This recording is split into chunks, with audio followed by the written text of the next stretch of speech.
तेलंगाना कांग्रेस के सरबरा रेवंत रेड्डी ने कहा है कि वजीर आजम मोदी ने किसानों से इम्तियाजी सुलूक किया है।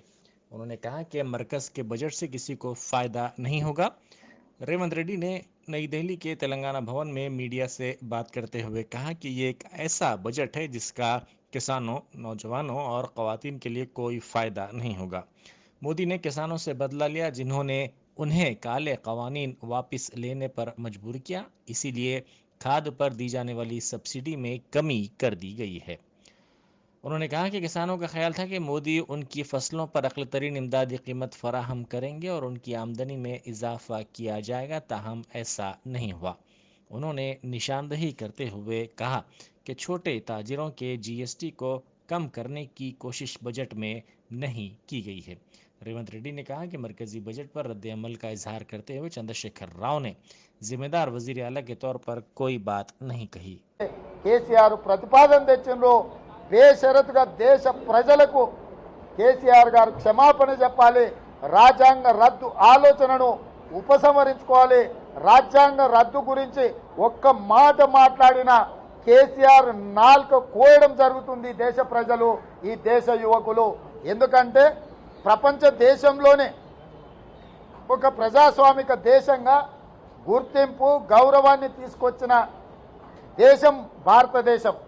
అలాంటి భారతదేశ ప్రజలను ప్రపంచం ముందు గొప్పగా నిలబెట్టిన రాజ్యాంగాన్ని రద్దు చేయాలన్న ఆలోచన దుర్మార్గమైన ఆటవిక చర్య. కాబట్టి ఈరోజు అంబేద్కర్ల దగ్గర కేసీఆర్ దిష్టిబొమ్మలు తగలబెట్టడం, రేపు ఎల్లుండి గాంధీ భవన్లో నిరసన తెలుపుతూ దీక్ష చేయడానికి కాంగ్రెస్ పార్టీ నిర్ణయించి శ్రేణులకు పిలిపిస్తున్నాం. ఎక్కడికక్కడ టీఆర్ఎస్ శ్రేణులను నిలదీయండి, టీఆర్ఎస్ మంత్రులను నిలదీయండి, దీక్షకు పూనుకోవాల్సిందిగా కాంగ్రెస్ పార్టీ విజ్ఞప్తి చేస్తుంది. అదేవిధంగా నిన్న పూర్తి సారాంశంలో నరేంద్ర మోడీ రహిత రాజకీయాలను ముందుకు తీసుకొస్తా, ముందుండి కొట్లాడతాను కేసీఆర్ గారు ప్రగల్భాలు పలికిండు. కానీ చివరాఖరికి ఏం చెప్పిండే, ఉత్తరప్రదేశ్లో బీజేపీ గెలుస్తుందని చెప్పిండు. అంటే ఏమన్నట్టు దీని అర్థం, ఉత్తరప్రదేశ్లో బీజేపీని ఓడించడం ద్వారా మోడీ మదాన్ని తగ్గించాల్సిన కేసీఆర్ గారు ఆ ప్రయత్నం చేయకుండా కొన్ని సీట్లు తగ్గుతాయి కానీ మోడీ ప్రభుత్వం వస్తుందని చెప్తుండు. ఈయన మరి అష్టసాముద్రికం చూసిండా, చిలక జోషం చెప్తున్నాడా, లేకపోతే మోడీకి పెట్టుబడి పెట్టి చెప్తున్నాడా? ఏ రకంగా కేసీఆర్ గారు ఉత్తరప్రదేశ్లో బీజేపీ అభ్యర్థులను రైతులు, పేదోళ్ళు నిలదీస్తుంటే, తరిమి తరిమి కొడుతుంటే కేసీఆర్ కళ్ళ కనిపిస్తలేదా? ప్రజలు బీజేపీ మంత్రుల మీద తిరుగుబాటు చేస్తుంటే, బీజేపీ ప్రభుత్వంలో మంత్రులుగా ఉన్నవాళ్ళు ఆ పార్టీని విడిచిపెట్టి ఇతర పార్టీలలో చేరుతుంటే, బీజేపీ పతనావస్థకు చేరుకున్న సందర్భంలో ఉత్తరప్రదేశ్లో మోడీ పార్టీ గెలుస్తుంది, బీజేపీ గెలుస్తుందని కేసీఆర్ గారు మాట్లాడిందంటే కేసీఆర్ మనసులో ఎట్టి పరిస్థితుల్లో ఉత్తరప్రదేశ్లో మోడీని గెలిపించాలన్న ఆలోచన ఉంది. మోడీ గెలిస్తే మరి కేసీఆర్కి ఏం లాభం వస్తుందో నాకైతే తెలియదు. అదేవిధంగా ఉత్తరప్రదేశ్లో అసదుద్దీన్ ఓవైసీ పోటీ చేస్తున్నాడు, చేస్తే మంచిదే కదా, తెలంగాణ బిడ్డ విస్తరించుకుంటున్నాడు.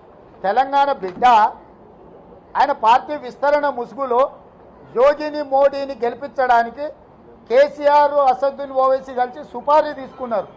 వీళ్ళిద్దరు సుపారీ గ్యాంగ్.